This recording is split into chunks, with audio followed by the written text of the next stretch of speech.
The following podcast is brought to you by the Johners Podcasting Network, found exclusively at wrestlingwithjohners.com. All right, everybody, welcome to night 2 of our tournament champions from Ring Around the Jabroni, our great debate show. With us is our only returning 2-time champion, Alora Preslee from Peaches and Powerbombs. How are you this evening? Doing great. How are y'all doing? Great. Of course, we got Dr. Campbell. How are you this evening? I'm rocking in the free world. Last Pearl Jam concert. All right, there, Peter Frampton. Yeah. And of course, from Shooting Shit Podcast, DDJ. Dennis, how are you tonight? Good. And just real quick before we begin, just want to take a moment to offer, my condolences to the family of Aaron Thacker, otherwise known as Aaron Marie. I know Sarah knew her very well. She recently she passed away yesterday after a short battle with ovarian cancer. So yes. Shane, we love you, man, and just rest in peace, Aaron. Yes, definitely. Sad to hear. Sad news. That at least rocked our little communities amongst some of our podcasts, unfortunately. Yep.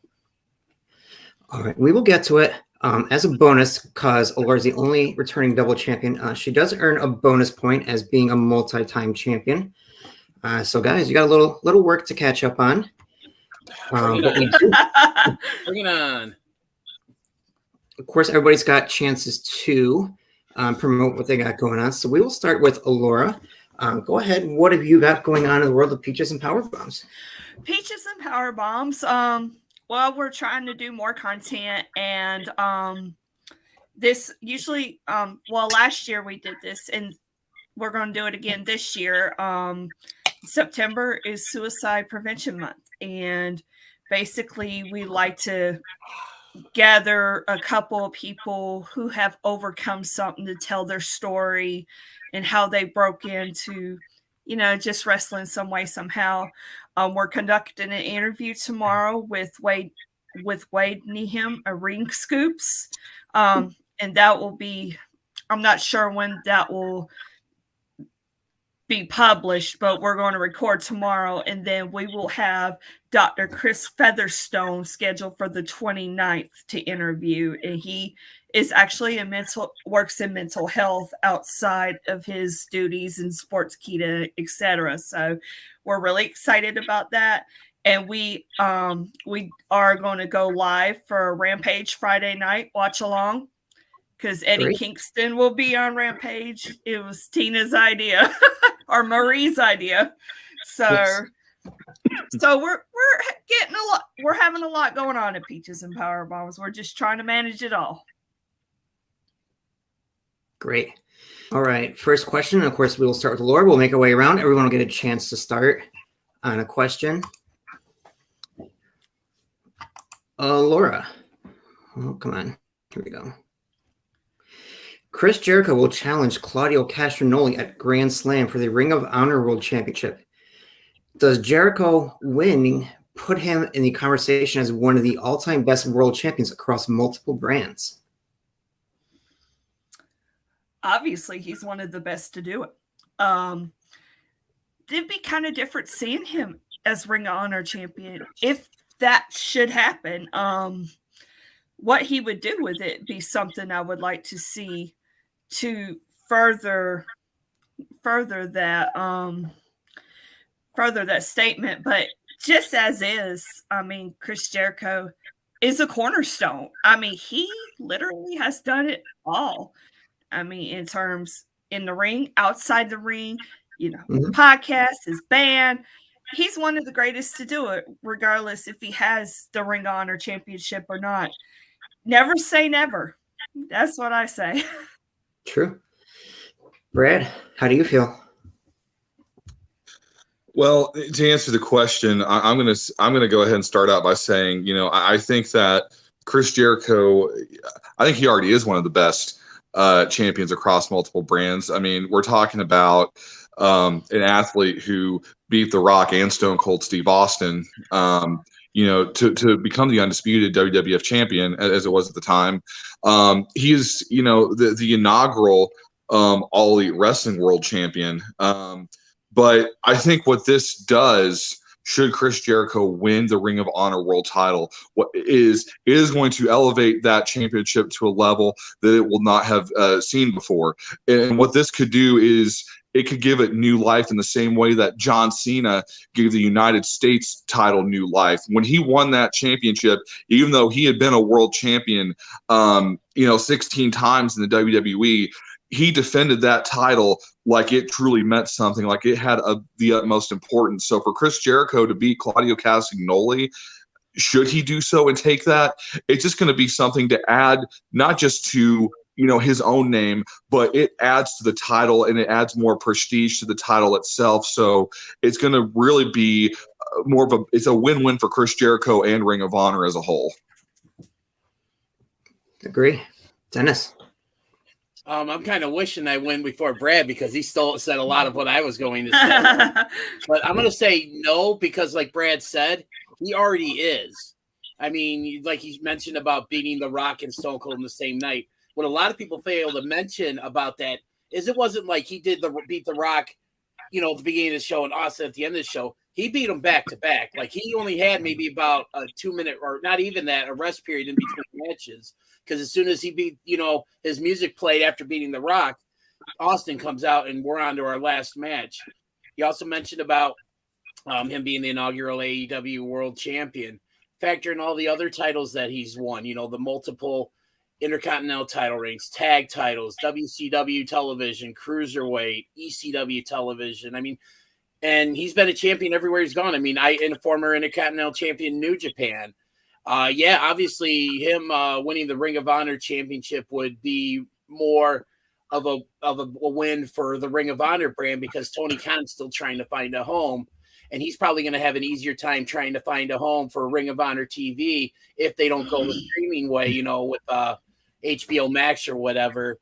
It's going to be easier to sell Ring of Honor with Chris Jericho as the Ring of Honor World Champion than it would be to sell it if Claudio, and this is no disrespect to Claudio Castagnoli, because he is an amazing champion and an amazing talent, but Jericho's got the name that could probably help Tony Khan find a TV home from Ring of Honor. So that right there is the big thing, is when you're trying to find that home for Ring of Honor. And I think Jericho being the champion makes it a little bit easier. But in terms of the question, he already is. So that's why I say no.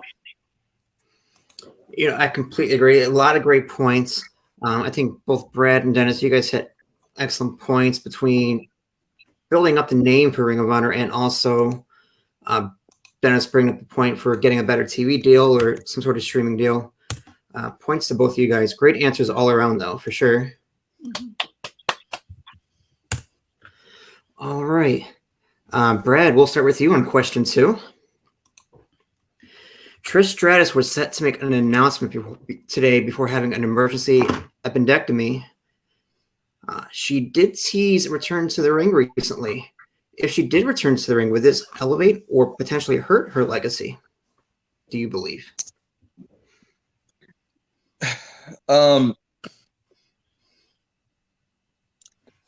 Honestly, with a return to the ring, I don't really see it really doing either. If I had to pick an answer to the question, I would say more elevate. But when I say elevate, it's going to elevate her legacy in the sense that it'll elevate her as someone who would be great at helping other talent to, get over and get better in the ring. Because what I see at this point is I see her coming in mainly just to kind of help put over younger talent, help them get over, and then help get those big wins to help create new stars. With the way that the WWE is heading in right now, with Triple H at the helm, a lot of young talent, making a big names for themselves on Raw, SmackDown, and NXT. You get big names like Trish Stratus coming back. That's going to be a huge deal. I think about, some of the stars that we've lost over the years, like, AJ Lee and Paige, who we thought would have more long-term careers. Well, this could really help some younger talent like not that she really needs it right now, but what would that mean for Mandy Rose to get a win over someone like Trish Stratus or someone like Dakota Kai? So I think what this is going to do is going to elevate her in the sense that she could really work and help build up younger talent, and really just help elevate the company in the women's division. Agree. Dennis. So while Bradley was making some really good points, I just went online real quick because I wanted to look up how old Trish Stratus was. And I found out she's like 46. So she's only a couple years older than me. She's obviously in much better shape than I am. She's at a point where coming back is more likely to elevate her legacy because she's not in her mid-70s like Ric Flair was, when he did his last match thing. And I love Ric Flair. He's my GOAT. But that was, let's just say, horse poop. I don't know if you like to swear on here or not, so I'm saying horse poop. Go for it. But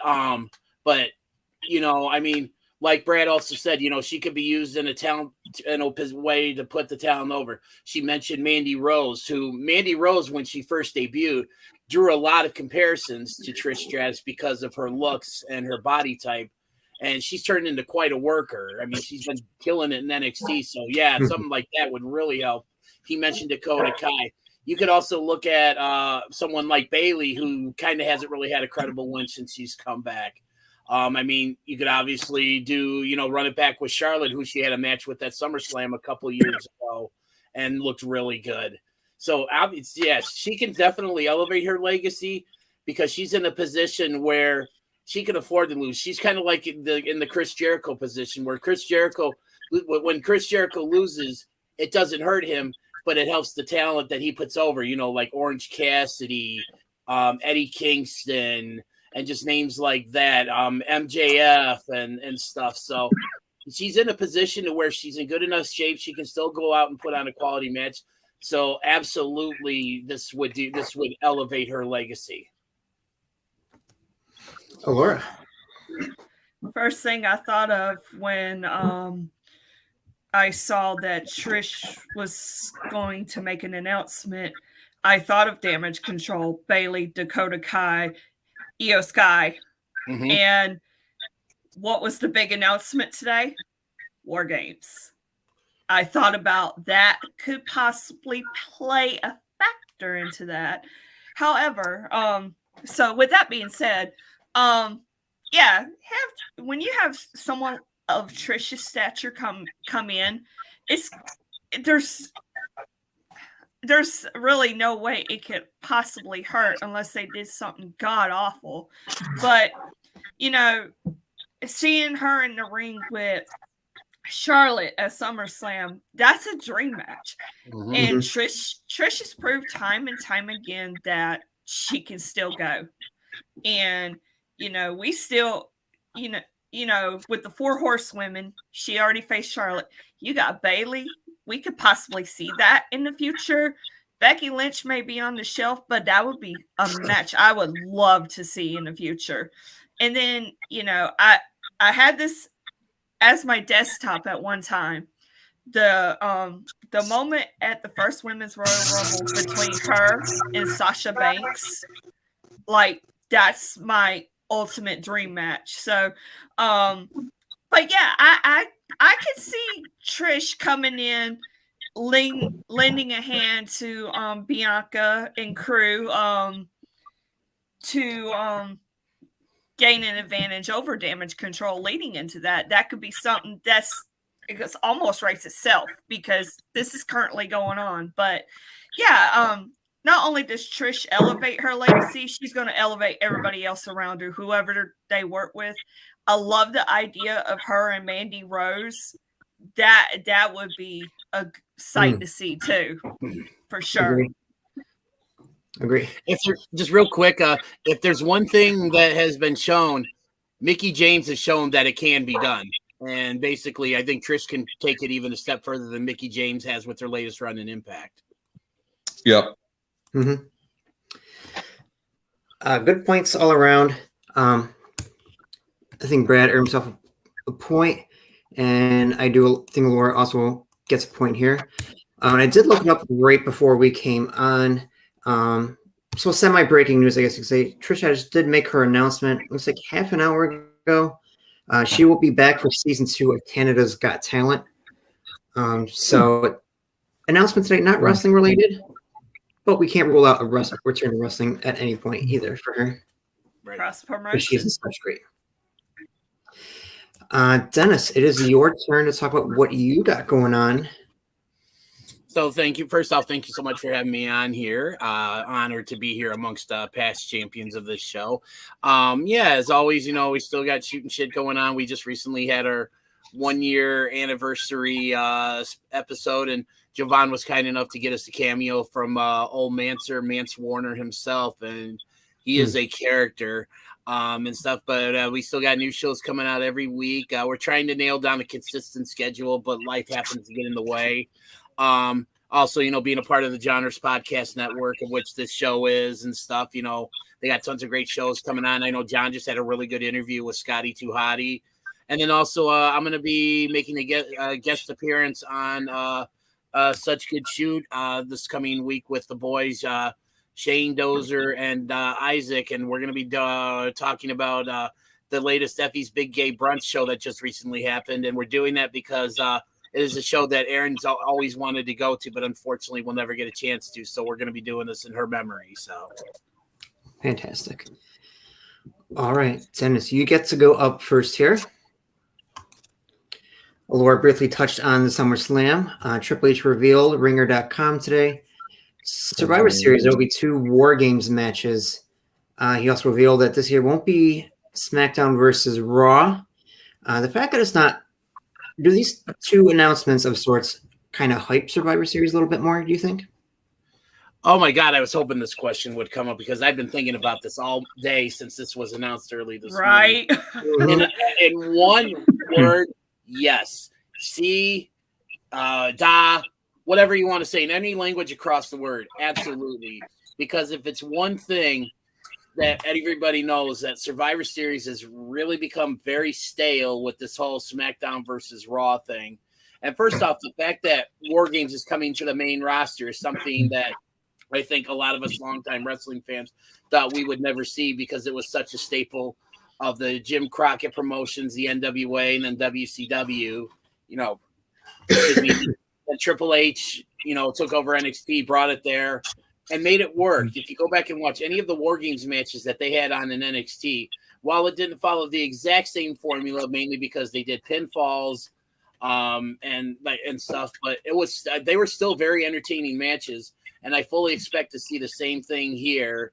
Alora touched on the possibly, Trish and Damage Control possibly factoring into the women's War Games. That's going to be, awesome. It'll be interesting to see how they go. I have my theories on where I think the men's War Games match is going to be. But the bigger news is the fact that it isn't going to be SmackDown versus Raw, because to me, the matches didn't make sense. You would have guys like AJ Styles and Seth Rollins who, were feuding with each other, being forced to team up.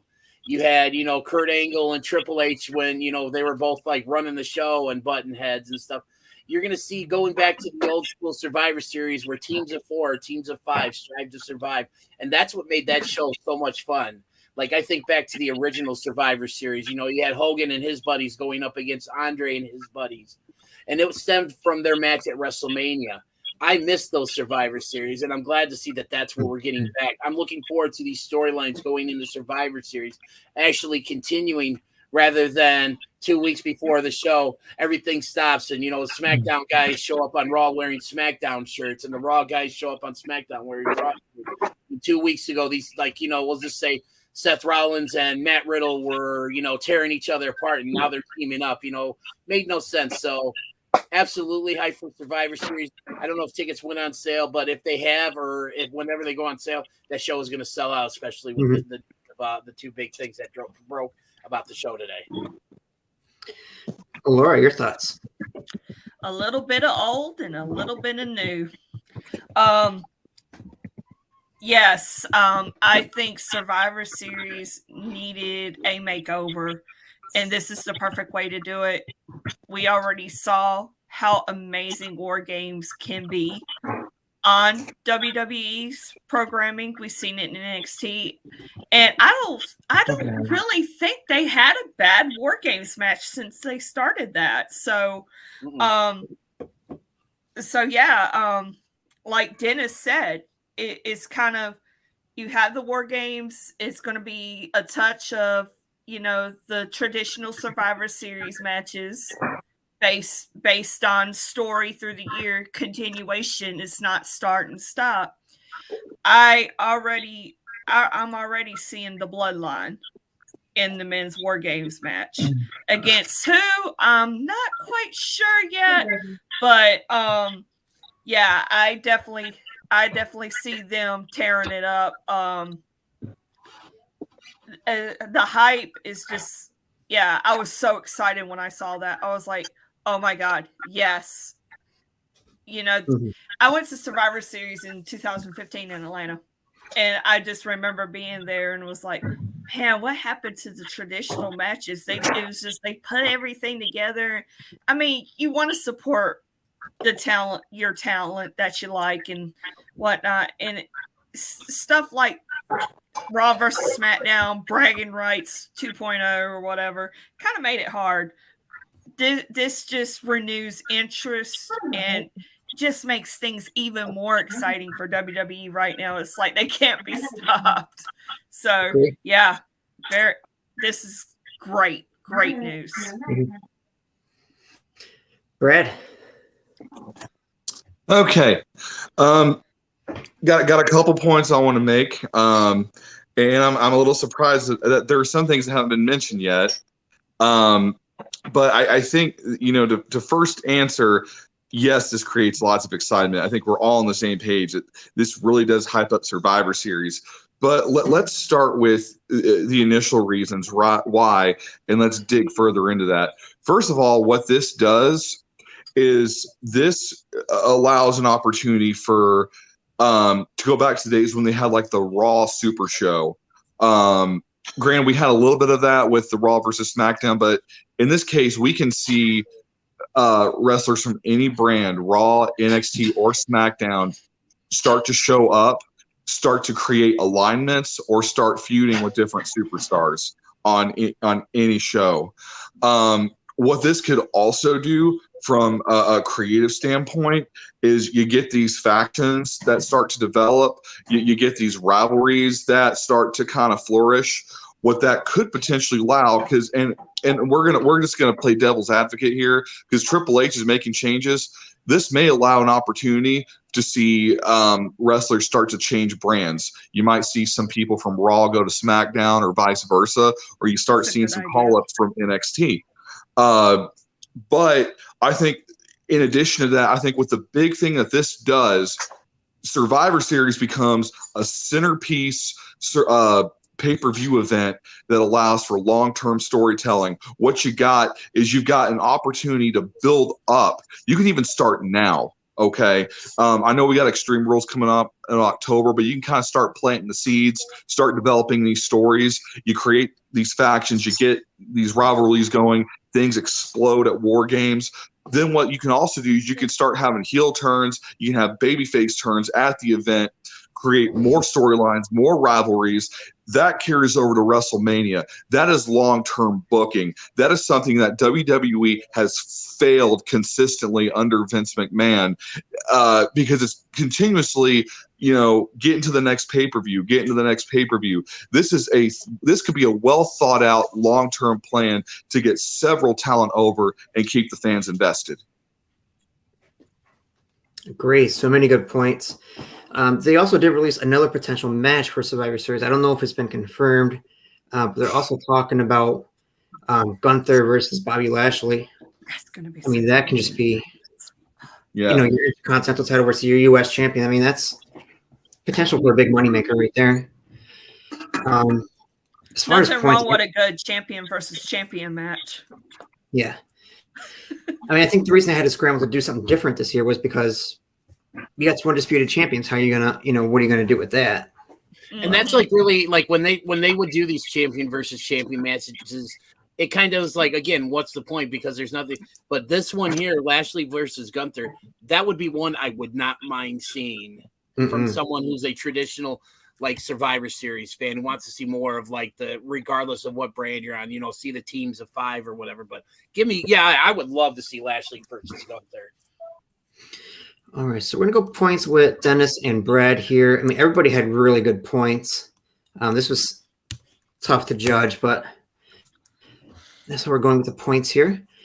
Alora, you are going to be first on this one here. Okay.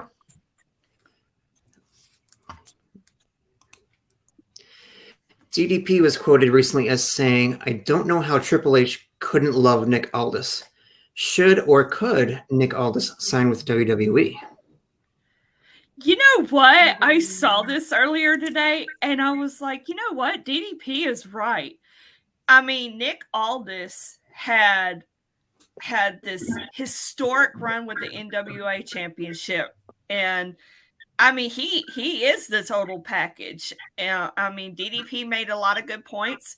I would love to see him in WWE. I think he's more than ready, and I'm pretty sure his wife gave him some good pointers too. Mickey James. I am not against it. I think Aldis, if he signs with WWE, to me, he's like one of the big players, kind of like AJ Styles automatically going to the main roster, not going to NXT and then that.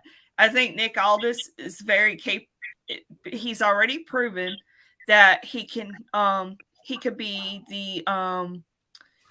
he could carry a company being NWA champion. So yeah, I mean he's got an incredible resume. So yeah, I would love to see him in WWE, and definitely now with Triple H in charge, he would get better treatment than versus a couple of months ago. You kind of be like, I don't know. But I think if he happened to do that, he would definitely be a front runner. Challenge Roman Reigns for sure. That's a match I would like to see. Very good. Brad, and we got a comment for you here. Gary is in the comments. Good to see the deck. Hey, Gary, how you doing? All right. Oh, boy. Well, DDP does have a point because Nick Aldis is a great talent. Should he sign with WWE? I think the answer to the question is yes, but I think really the follow-up question is more of a when should he sign up for WWE? Because right now WWE is on a real high mark. Got a lot of top talent, and there's a lot of speculation as to what's going to happen with Roman Reigns and the 2 titles. My personal opinion is I think that Cody's going to be the one to, dethrone Reigns, become, I'll call it undisputed champion at WrestleMania. But there's all this talk that USA wants to have their own title, so there's going to be a point where you're going to have a world champion on each show. So I think that if you're going to bring in a talent like Nick Aldis, he needs to be someone who needs to be a champion on one of those shows. And I think in order to do that, you have to get one of those belts off of Roman. Could you do it now? Theoretically, if you're going to have a long-term story, to let's say WrestleMania, not next year, but the following year, allow him to, kind of work his way up the card, so to say. But there's no way that you bring Nick Aldis into WWE without the intention of putting the belt on him. You're going to have 2 top babyface stars as champions on Raw and SmackDown at different points. One of those shows, it's going to be Cody Rhodes. The other show, it's going to be Nick Aldis. With his resume and what he did in the NWA, how good he is in the ring, the following he has, the matches he's had, there's no way that you don't bring him in and put the belt on him and give him a good lengthy run. So yes, he does need to come in, but it needs to be well thought out, and really it's more the timing. Very good. Dennis. So let me start off by saying I'm going to preface my my commentary here with the fact that I'm a huge Nick Aldis fan, and I love what he's done for the NWA. He's basically brought him back from the Isle of Irrelevancy and made them, relevant again. I mean, they're still putting on weekly TV shows. They're doing pay-per-views and all that stuff. Can he sign, or should he? Or let me start this. Could he sign with the WWE? Absolutely. He's that talented. Should he? I'm going to say no, but only because of the fact that I don't feel like him signing with the WWE is going to make a big splash or some big waves with the majority of the fans. Because as much as I love Nick Aldis, and I'm sure as much as Brad loves him, and Alora loves him, and you love him, there's a lot of casual wrestling WWE fans that may not know who he is, and he could easily fall into that, who is that, or, that kind of thing where not a lot of people are going to know who he is, and thus that's going to kill him. Like, that's going to kill any chance he has of a push or maybe getting a title run like Brad was alluding to. If he's in a really good spot with the NWA. I like this thing that he has going on with, Billy Corgan, like their disagreements and stuff. And I think it's going to come to a head eventually. But Nick Aldis is the face of the NWA, and he's carrying that brand. And I think Corgan would do anything in his power to keep him. If he were to leave, I think he would honestly be better off going to AEW, especially being a part of the Ring of Honor brand, because there I think he could flourish and absolutely shine on a big stage, provided that, Tony Khan gets that TV deal or some kind of deal to put out a weekly Ring of Honor show. Would he do okay in the WWE? I could see it, but I just don't think like people, the WWE fan or the hardcore, the WWE stan, whatever you want to call it, the hardcore WWE fan, they're less likely to buy Nick Aldis coming in and beating Roman Reigns and stuff versus like Brad said about Cody coming back, which honestly I think with that I've got a little bit of a different take on that. I won't take up too much time with that. That'll save that for something else. But I would love to see him get a chance to shine on the WWE stage because I think he's earned it. I just kind of feel like it would be right place but the wrong time, because I think he would kind of get lost in the shuffle at this point in time. Yeah, I mean, good points, especially, kind of going away from everybody, giving an option for, no, that might not be his best option. I can kind of see it where a lot of WWE people may know the name and know what the NWA is, but may not feel he's deserving. So I can go with a point there, and I think Alora gets the other point as well. So we are all tied up at 3 with 2 questions to go. But first, we're going to go, Brad, what do you got going on that you can promote?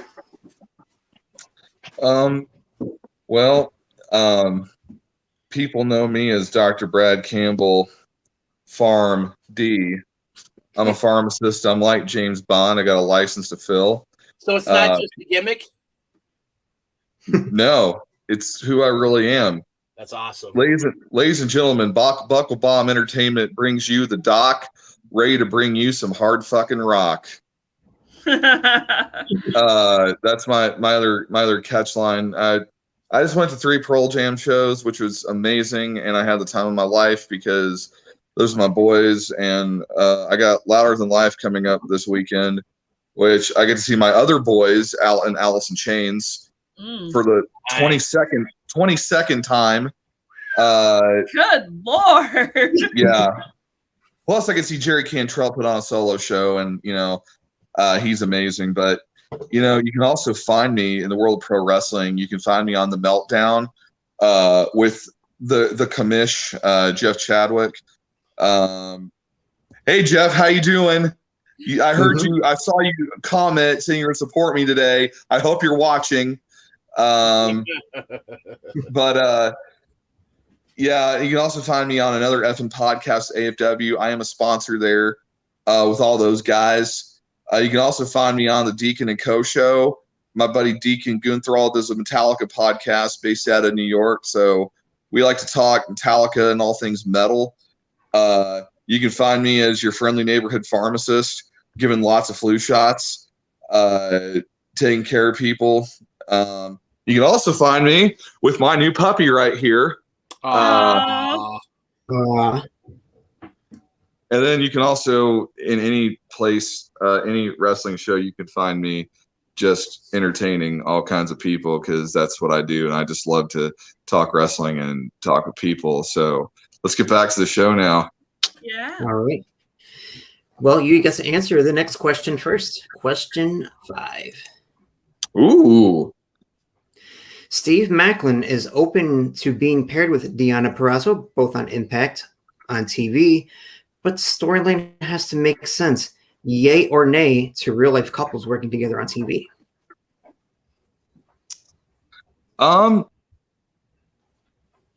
It can definitely work. I think in more recent memory, we have seen it work with the Miz and Maurice. We've seen things work.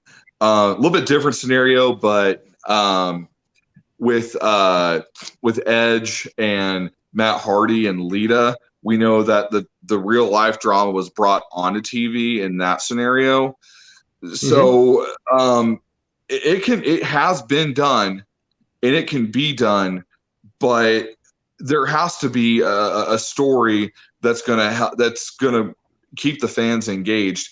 I haven't really watched a lot of Impact recently, but I will tell you that Deonna Purrazzo is one of, if not the best female wrestler in the world right now, right up there. She is incredible.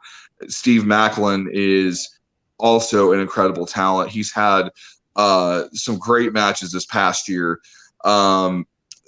With there being more, like intergender matches, so to say, I'd love to see what those two could do. Oh, and then there's, the obvious. I can't believe I forgot about this, but Triple H and Stephanie, even though we've had them more in more authority roles, they're husband and wife. We've seen what they can do on TV. So yeah, it can definitely be done. It's just got to be the right story. Good points. Dennis. So I'm really surprised Brad did not mention this couple that I'm about to mention. That shows that this absolutely can work on TV. Randy Savage and Miss Elizabeth. Oh, yeah. Because which I didn't honestly know until many years later that they were actually married all that way back then.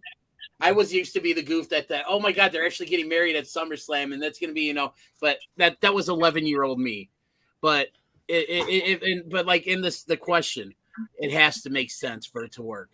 Because it in the cases like Randy and Liz, like he mentioned, the Miz and Maurice, it can work. But then you go to cases like Seth Rollins and Becky Lynch, where even though they were together, it was a disaster on TV. Like it was bad, and because it didn't really make any sense why those two were together on screen. You also mentioned, Triple H and Stephanie and stuff, and that worked out. I mean, here's another one that didn't get mentioned. Kurt Angle and Jeff Jarrett with Karen, Oh, yeah. Stuff, Yeah. That was some real heavy stuff, probably heavier than a lot of the other backstage drama with the women and stuff, because this basically Karen left Kurt for Jeff, but they were able to put their egos aside and realize we can make money off of this. And that's what they went out there and did, because that was some of the best stuff that Impact Wrestling put out. So if the storyline makes sense, because right now I don't think it would, because where they are, I don't think they're anywhere that would be like, okay, I can see these two being together. I mean, obviously I'm with Brad, and singing the praises of how awesome Deonna Purrazzo is. And it's also how awesome it is to see Steve Macklin basically finally being given a chance to run with the ball and scoring a touchdown, because he's killed it in Impact. He's making it big on the indie scene. I know I just saw a video or something where he showed up, I think, at a Wrestling Revolver show and attacked Sami Callihan and stuff. So it's good to see that he's getting recognized for how talented he is, because he really is. If the story's right, you know what? Bring it on in. But if it right now, I just don't think it would be good for them to. But absolutely, real life couples, if it makes sense from a story perspective and they can make money off of it, do it. Very good. Alora?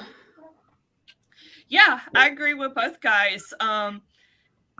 Me, I'm a total shipper, 100%. So,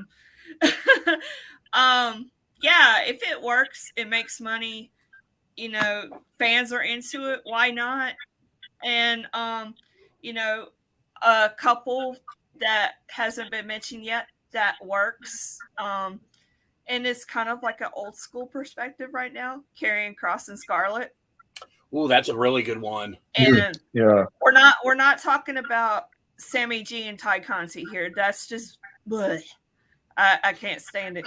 But yeah, I think of Scarlett. Then you're doing their job though. If it that bothers you, yeah, I know. Yeah, but sorry, carry on. It's a thin line. It's a thin line.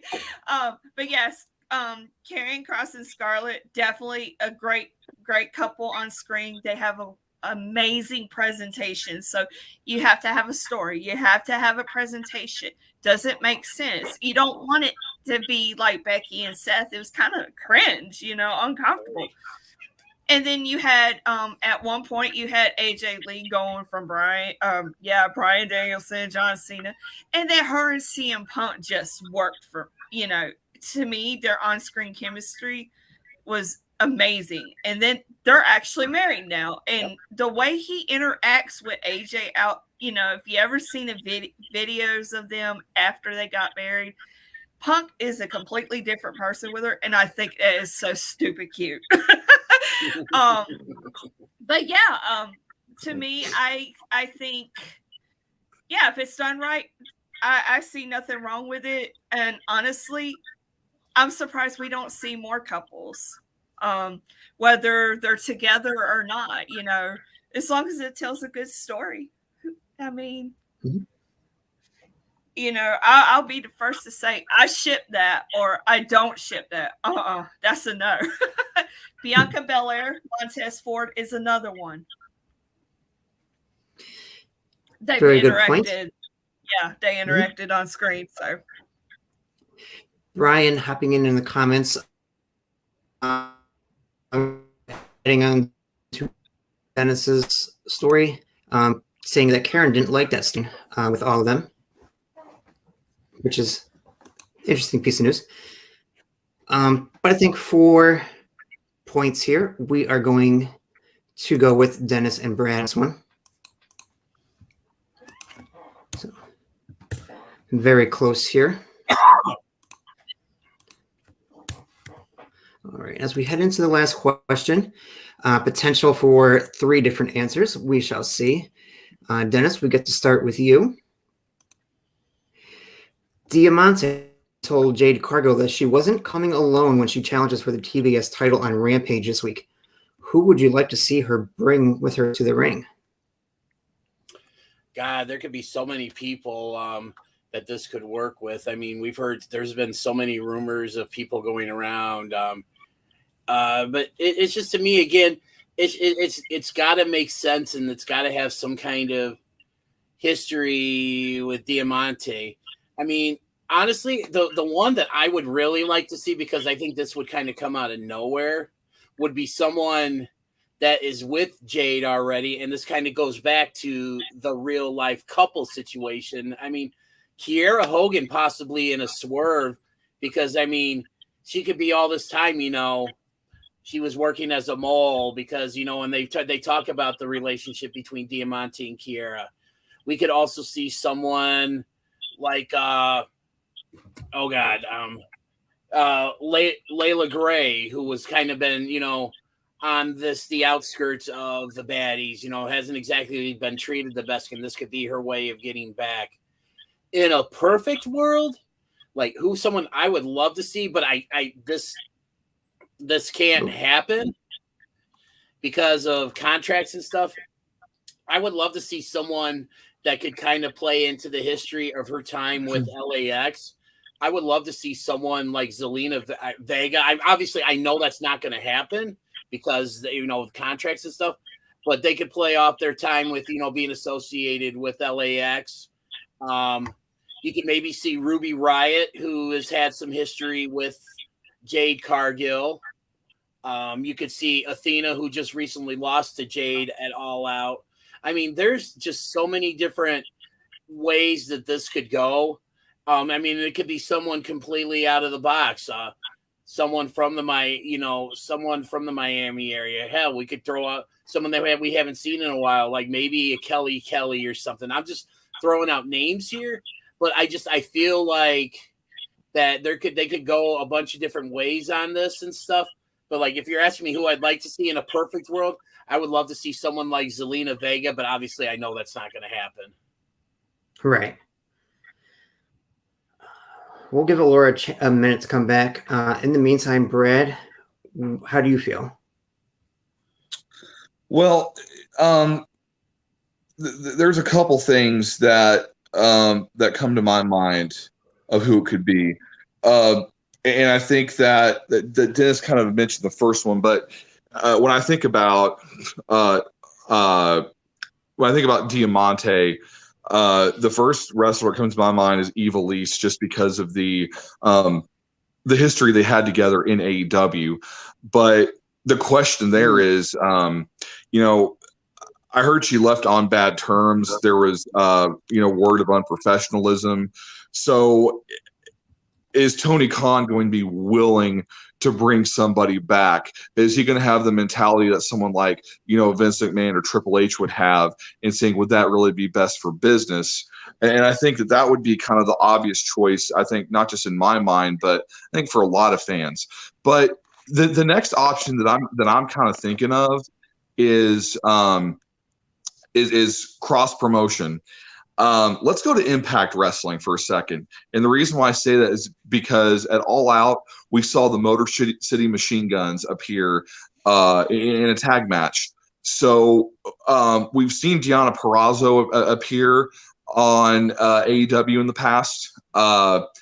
You want to have like a surprise entrant that can come out with Diamante to be in the corner, and someone that could be a potential key player in the future. Bring out someone like Tasha Steelz. Here is why. Ooh, Tasha Steelz had an amazing run in NWA. I was at the event where live in person where she pinned Mickie James for the title. That crowd was hot when she won. She had great victory. She played a great heel. What a swerve it would be to bring her into AEW, bring her in as a potential babyface to assist. Then maybe even, you have her turn back to a heel at some point later, and she can be one of your top upcoming stars. Very good. Alora, who do you want to see with Diamante this week? I didn't get to hear y'all's points. I'm sorry. Mina kicked me offline on the laptop, and I had to get my phone and tear her butt up in the process. So I kind of don't have an idea really. I've seen Diamante previously when she was in the tag team with Ivelisse, which Brad brought up. Yep. Okay, so that's somebody that was like the first person I thought of.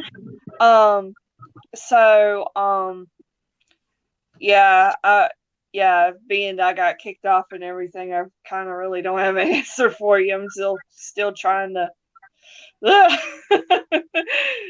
So, but yeah, I would say Ivelisse be something different. I mean, they could easily take out the baddies, no problem. And so yeah. One comment we did get in the comments that nobody thought of is a returning Red Velvet. What I've heard that mentioned online, but that's a good one. But see, the only concern I have with this is usually when they bring someone in, they're going to make an impact and like something big's going to happen. But I don't see any. I mean, I know they've been building how Diamante's been a little bit of a hot streak, mainly on Dark and Elevation, because we really haven't seen her too much on Dynamite or Rampage. I just feel like, though, and the reason why I kind of struggled with this is because, and it's no disrespect to Diamante, but I don't see her being a legit threat to ending Jade's streak. And I usually feel like for something like this is going to usually bring someone in to, help put her over the top. But that's just my take on it. Agree. I would love to see Ivory's back, but I think because she did leave on such bad terms, I have a tough time buying it, but we shall see. Maybe it's somebody local to the New York scene. We'll find out. But I do believe we get points here for both Brad and Dennis here. Awesome. Be right back. So, Laura, it was a fun season. I hope we have you back in 2 when we start that back up. She better be back. Yes, she'll be back. Between Brad and Dennis, anybody care to... Okay, so Brad is on a bathroom break. Dennis, I will give you the option for the final question. Do you want to go first, or do you want to let Brad go first? You know what? I'll go first. All right. We will give Brad 30 seconds to come back here. Okay. Sorry about that. I had to hit the restroom. It happens, man. Brad, so it is you and Dennis in the final question. He elected to go. I'm sorry, first. Brad. Dennis, you said you're going to go first. Okay. Yes, ma'am. All right. So we knew this was going to pop up in the show some way or another. It was the big news over the weekend with Logan Paul and Roman Reigns. Is it a bad idea, or is it okay to have someone challenge for a major title either early in their career or early in their time with the promotion? I mean, we've seen it with all the big major promotions the past couple of years. Someone comes in. This case, new. We got Logan Paul challenging for Roman Reigns in his 3rd match. We've seen in AEW when someone debuts in promotion, they win, the Battle Royal and maybe get a title match in their 2nd or 3rd match. Do you guys like this happening, or are you against it? So a couple of different ways I'm going to go on this, but I want to kind of touch on something that you just alluded to with the thing about, when someone shows up in AEW, wins a Battle Royal and usually winds up getting a title shot with their 2nd or 3rd match. A lot of times, and the reason why that's different is because a lot of times whoever that person is someone who's been doing this for, a number of years. It could be 5 years, 10 years, however many years. It's usually not just someone who's showing up on TV for the first time or having his or her very first match and doing it. So I think that's a big difference there. Mm-hmm. To me, if it's going to sell tickets and make the company money, and the person who is the challenger or the rookie or however you want to put it is going to be on this. If they've demonstrated enough talent that looks like, okay, they can make this look competitive. Absolutely. And I think in this case, I think Logan Paul has done a very good job with the 2 matches he's had. He's obviously put in the work. It showed with his match in the tag match he was in with The Miz versus the Mysterios at Mania. It really showed in his match versus The Miz at SummerSlam. I mean, obviously, and he just signed, some kind of deal with the WWE. So this isn't going to be something where he's going to do this and then go away and that'd be it. And obviously Logan Paul is a big name on the YouTube scene and on the fight scene because I know he does the boxing as well and stuff. So he's mainstream, and that's the big thing there, mainstream.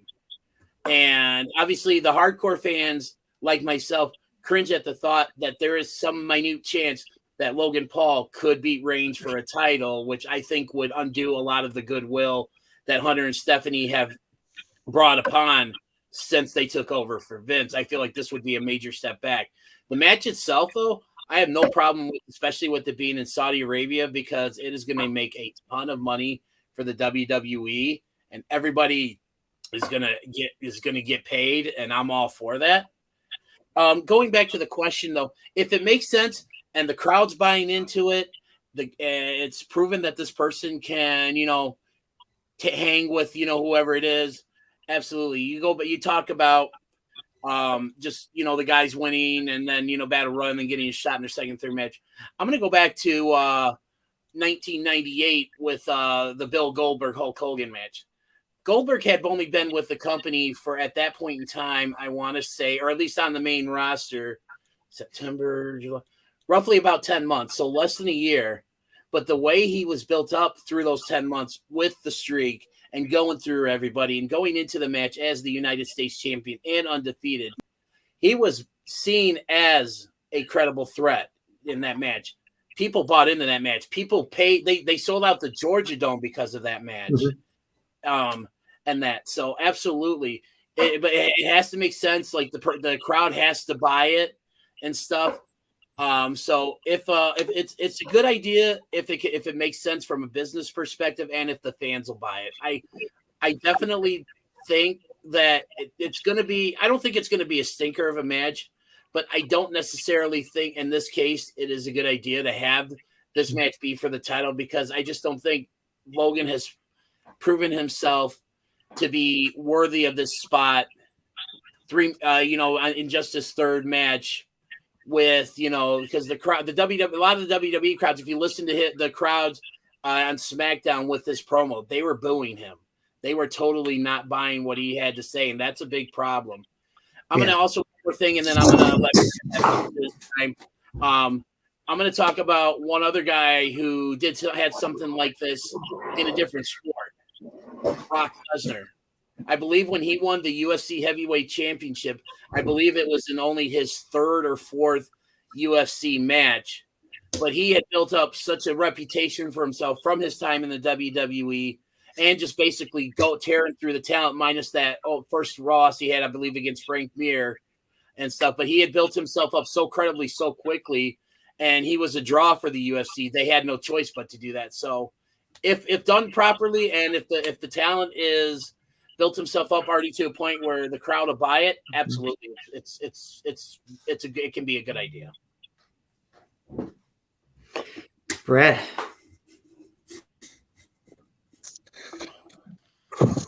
Sorry, I got to take a deep breath before I answer this question, because there's Dennis has a lot of great points, but I've also got some points I want to make of my own. Is it okay?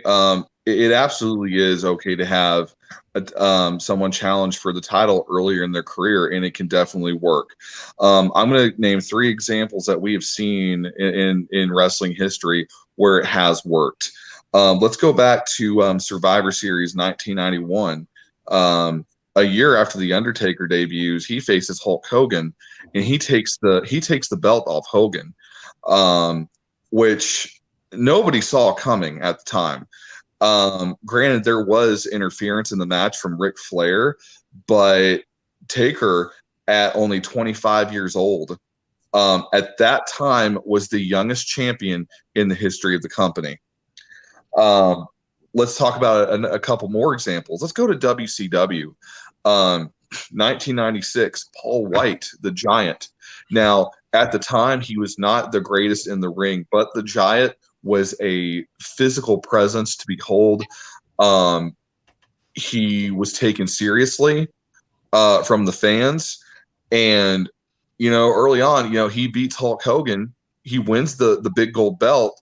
And it's not till Hulk is Hollywood that he comes and beats him for the belt at Hog Wild, and the NWO celebrates that big victory.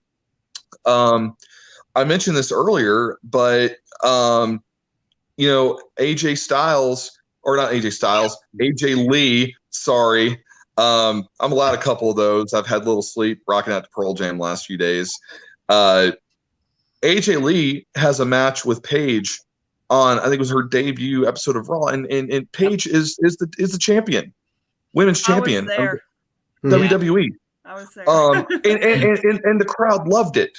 So that first part, it can be done. Secondly, there is still time to do it. I was at SummerSlam this year, and I can tell you that Logan Paul had a great match with The Miz. So when it comes to celebrity booking, WWE has taken that more seriously in recent years. I mean, look at Bad Bunny. Nobody saw that coming. Nobody saw what he'd be able to do with The Miz, which gives further credit to The Miz. The Miz worked with Bad Bunny and Logan Paul, so The Miz is doing something right, working with this talent. Here's another celebrity name. Going a little bit further back, Stephen Amell, the Green Arrow. He got in the ring with Cody Rhodes at WrestleMania, and he could go.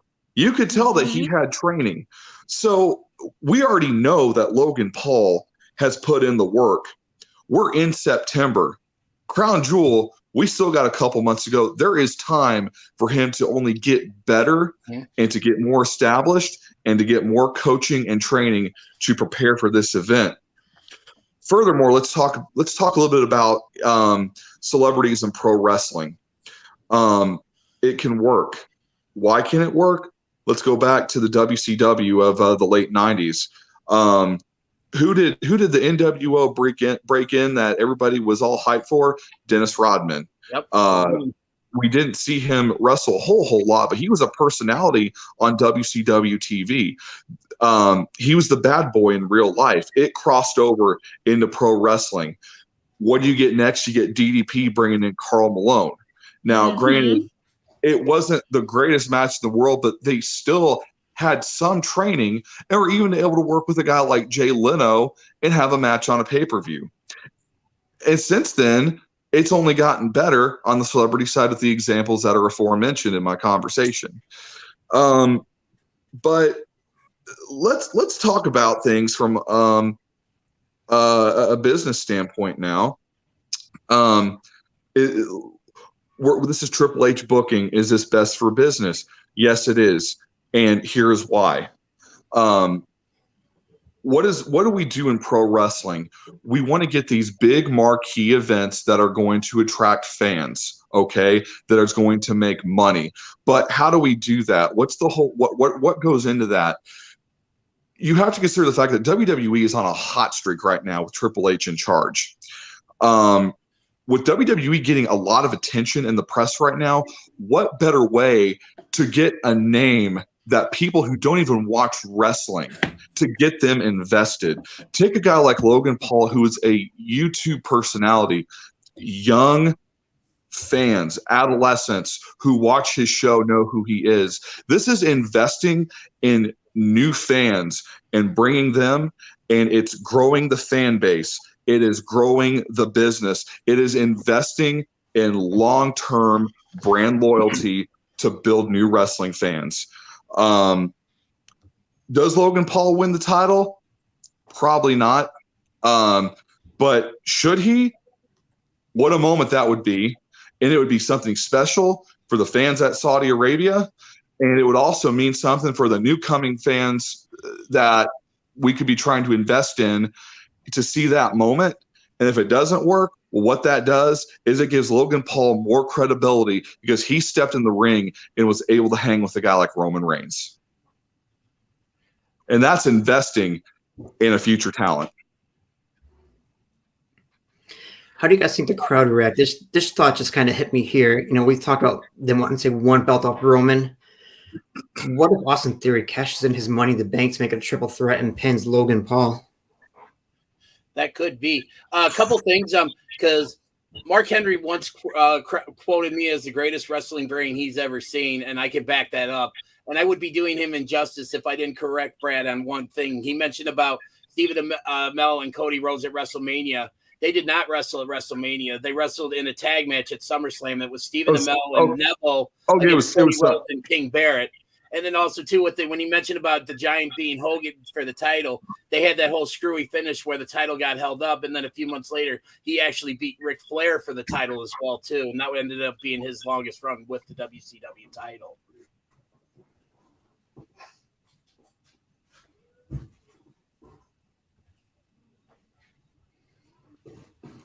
All right. Like I said, I'm running on fumes. Well, good, man. It's just me, just my brain is just like, oh, I got to just get this out and stuff. So no disrespect, men. I'm running on fumes, man. I'm exhausted. I don't blame you. I did four wrestling shows in 5 days, all out weekend. So I know what you mean, man. I mean, this is really, really tough one to call. You guys have been all right around, great answers all night long. I do think Dennis just barely edges it out. So I think Dennis will advance to the finals. I Brad, don't like you anymore. No, I'm kidding.